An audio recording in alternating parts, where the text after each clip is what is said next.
It's Wednesday, October 2nd, 2024, and we are 33 days away from the election. Welcome to today's Make It Make Sense mini episode. I'm Grant Herms. Today on the show, we are talking about last night's vice presidential debate between JD Vance and Tim Walz. So the debate last night was a really low-key debate and was actually substantive in a way that honestly we did not see in the previous two debates between Trump and Biden and then Trump and Harris. So Walz, who said he was nervous about the debate and wasn't a good debater in the first place, was nervous and didn't have a great night, at least for the first half of it. I mean, his first answer, you could really hear how nervous he was. Vance, much more polished, much more practiced at this, and frankly, I thought he did have a better night when it came to doing a very particular job up on stage, which was to make the policies of the Trump campaign feel more palatable. And I do want to come back to that idea a little later because it's a really interesting thing happened. But let's talk about some of the big topics before I get into that. On Hurricane Helene, the candidates were asked directly what their administrations would do to mitigate the effects of climate change. Now, JD Vance dodged whether he thought climate change was real. He said a lot of the thing that's like, let's say it is for the sake of argument, and called it weird science. And at this point, it's not weird, it's settled science. 97% of climate scientists believe that it is real and it is man-made. And then Vance dipped back into a recurring answer we heard a lot last night, which was about repatriating jobs back to the U.S. and producing more energy in the U.S., which is worth pointing out that the U.S. is producing more energy now than at any time in history.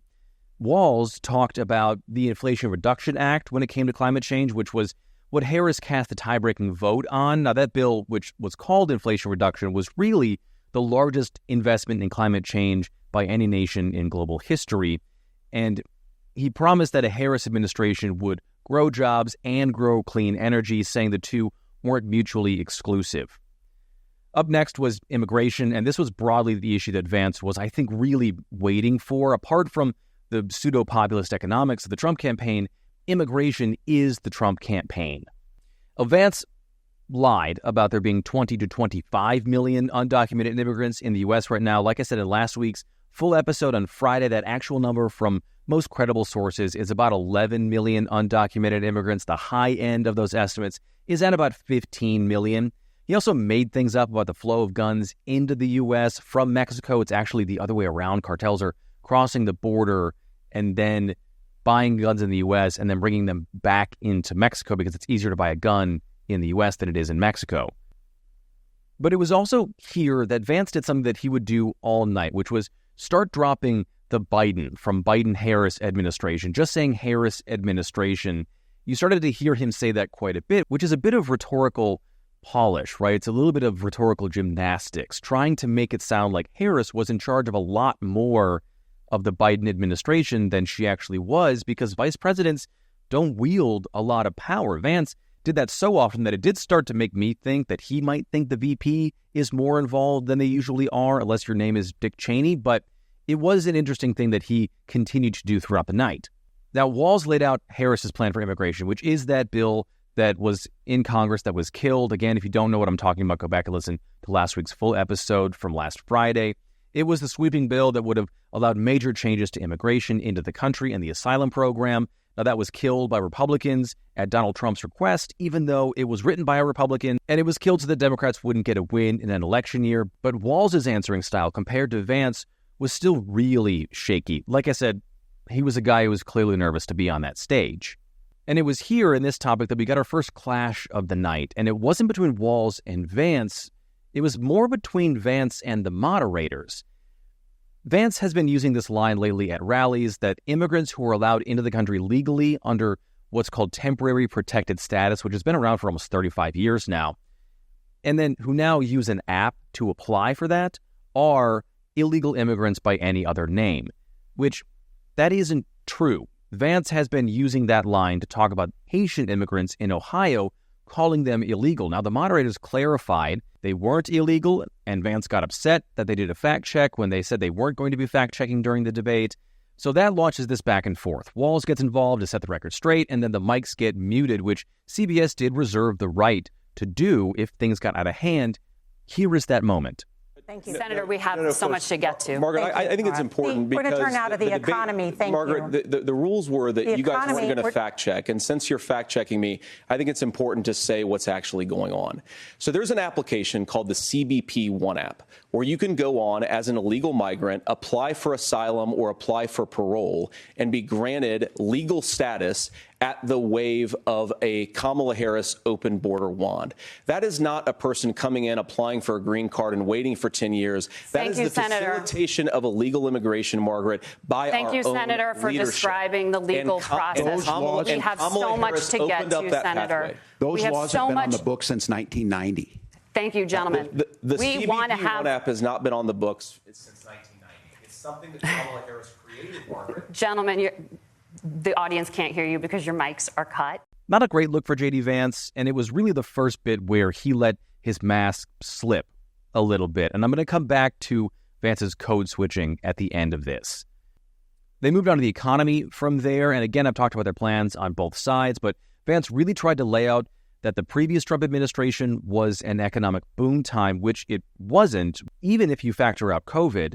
Vance included a lot of the Trump tax cuts from 2017 that added about $1,200 back into the middle-class pockets, but it really massively helped corporations in the top 1%. And he didn't have a good answer on the projections for the current Trump proposals, where economists, including from Trump's own alma mater at the Wharton School of Business from UPenn, said that the tax cuts that Trump is proposing now would do similar things and would increase the national deficit by about $6 trillion. His answer to that was that people shouldn't believe the experts. Now, they also talked about healthcare in this as well, which I thought was one of the bigger moments for Walz, where he did start to find his feet a little more, because he was good on this, mostly because JD Vance was not good. Vance tried to rewrite history to say that Donald Trump saved Obamacare, when in fact, over and over, Trump had tried to undercut it and destroy Obamacare. Was one of his main platform pieces and one of his main priorities while he was president, and it continues to be one of those things. Vance tried to say that some of the undercutting that Trump did actually salvaged Obamacare. Broadly speaking, no one thinks that is true. And Walz did a lot of pushing back on that and saying that he and Harris, a Harris-Walz administration, would do more to expand healthcare access. And healthcare is a top issue for people right now in the country. It usually lands above immigration. Now, the debate pivoted away for a moment to what I think was Walz's worst answer of the night. He was asked about getting caught in a lie that came out yesterday about what he said in the past about his time spent teaching English in China in the 1980s, where he said he was there during the Tiananmen Square massacre. Newspaper articles that were discovered by CNN don't actually put him there at that time. And while he was there during the summer of the uprisings, here's what Walz's answer was. And to the folks out there who didn't get at the top of this, look, I grew up in small rural Nebraska, town of 400, town that you rode your bike with your buddies till the streetlights come on, and I'm proud of that service. I joined the National Guard at 17, worked on family farms, and then I used the GI Bill to become a teacher, passionate about it, a young teacher.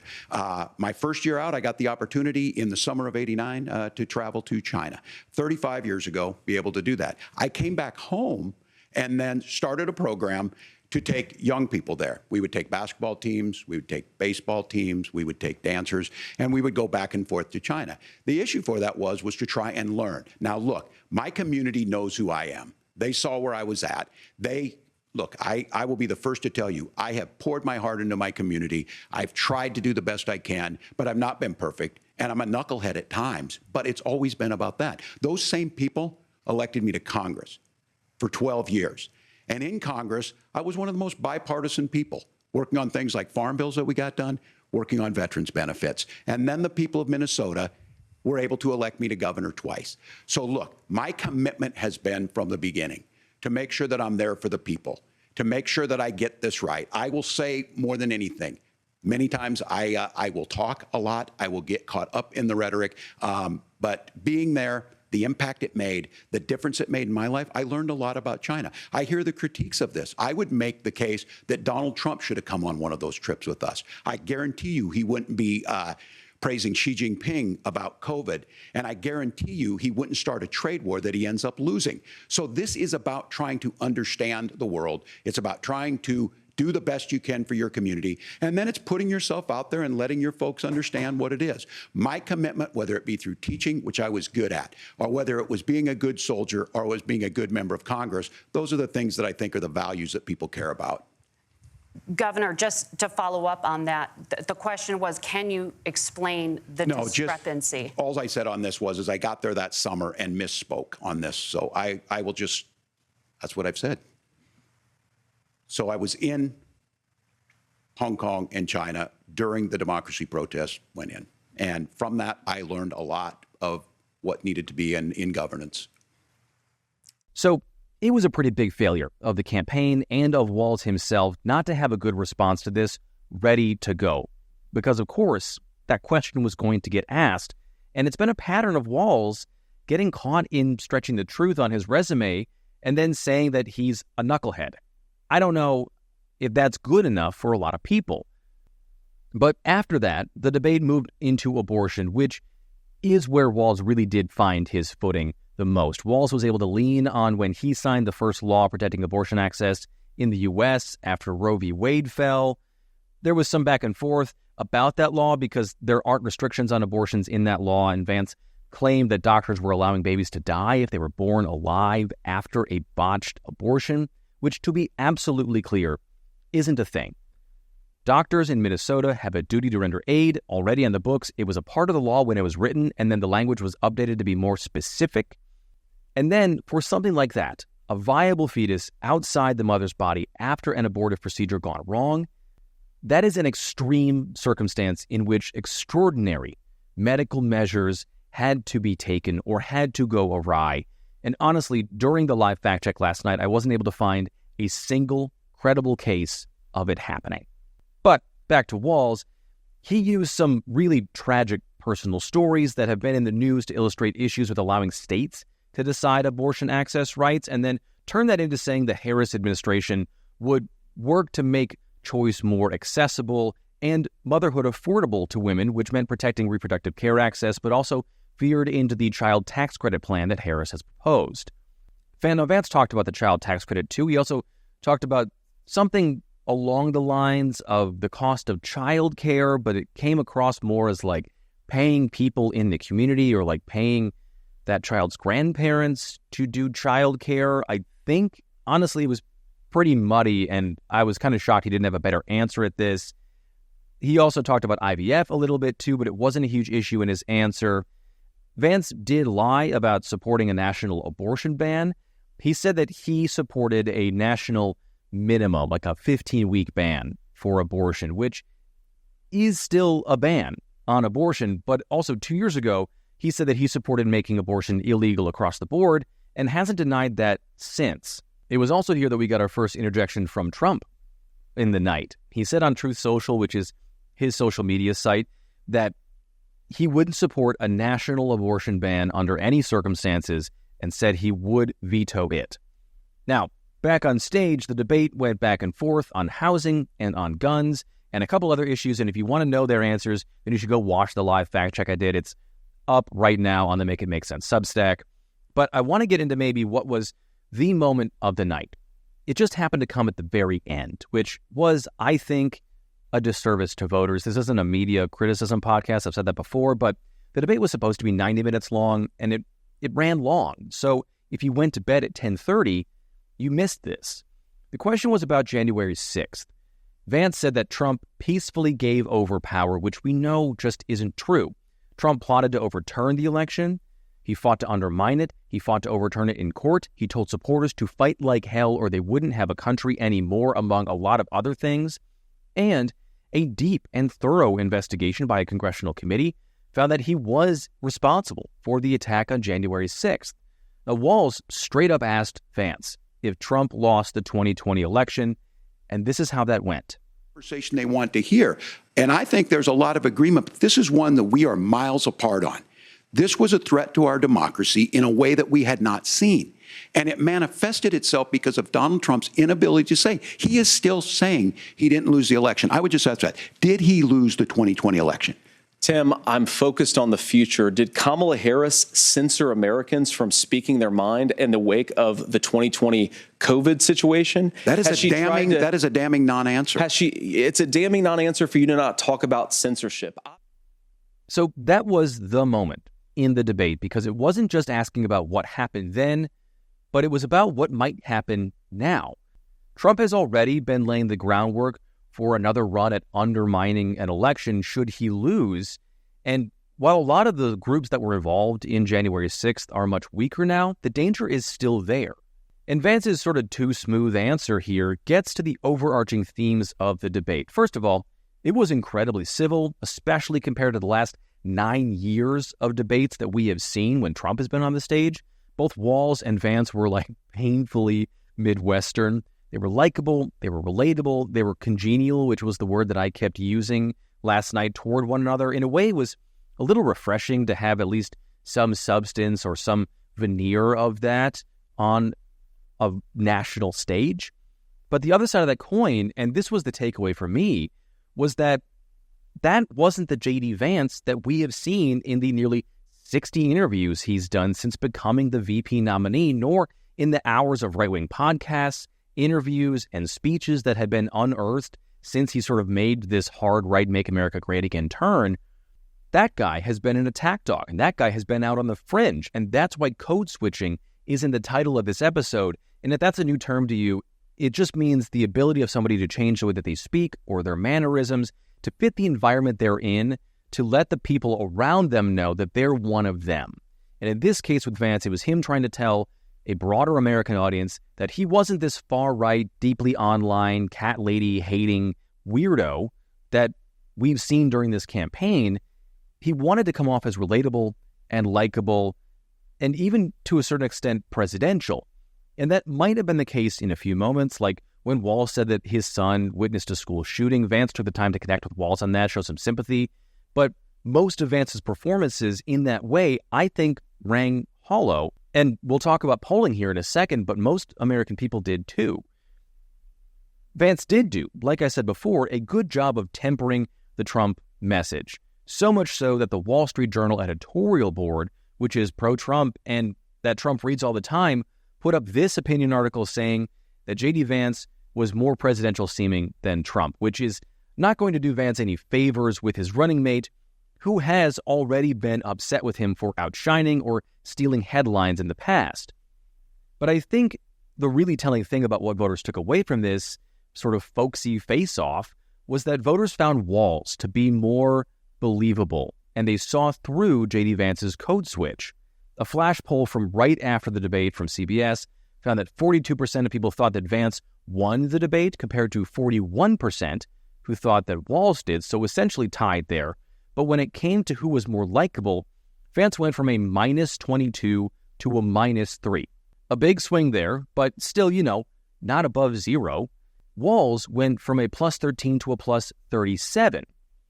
Both a bigger swing and well into the positives. And even among Republican-leaning voters, Walz's favorable numbers tripled from 8% to 24% in a CNN poll done right after the debate. And while that's all interesting to a political nerd like me, I do think that the idea of tone and temperament, like I've said before, and generally people knowing when they're being sold something that isn't on the level, was apparent last night. And I think that came back to bite JD Vance based on those numbers. But we also know that VP picks, and especially VP debates, don't really move the needle much or at all, or so we think.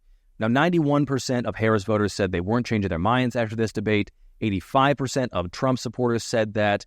But the really interesting thing here was that while 8% of Harris supporters said that they were reconsidering their choice, 14% of Trump voters said that, which is something to watch here as the candidates get back on the campaign trail in these last few weeks of the election.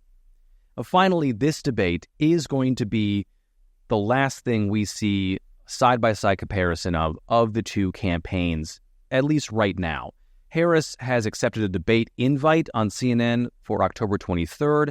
Trump says he's not doing that, and we found out last night that Trump is not doing the long-form sit-down that candidates usually do with 60 Minutes. He backed out of that last night just before the debate. Harris, however, is doing her interview. Okay, that is it for today's MIMS Mini. Please rate and review the show on whatever podcast app you're listening to this on. It really helps spread the word on this thing. Like and subscribe on YouTube if you want these videos in your recommendations every single day, as I'm doing these every single day. Also, don't forget to subscribe to the Make It Make Sense Substack, where, like I've been saying in this episode, you can go back and watch the live at the time debate fact check. There's some interesting nuggets there, and I couldn't get to everything in this mini. So if you want to check that out, it's on the Make It Make Sense Substack. It's just $5 a month. Super easy. You can cancel anytime you want to. I've made that easy too. So go ahead and check that out. And then also continue to share the show on social media. It's MIMS News Pod. That's MIMS News Pod, all one word on every platform. You can tag me in that too. It's at Grant Herms on X and at Grant Herms TV on everything else. Thank you so much for listening today. I'm Grant Herms, and I'll talk to you tomorrow.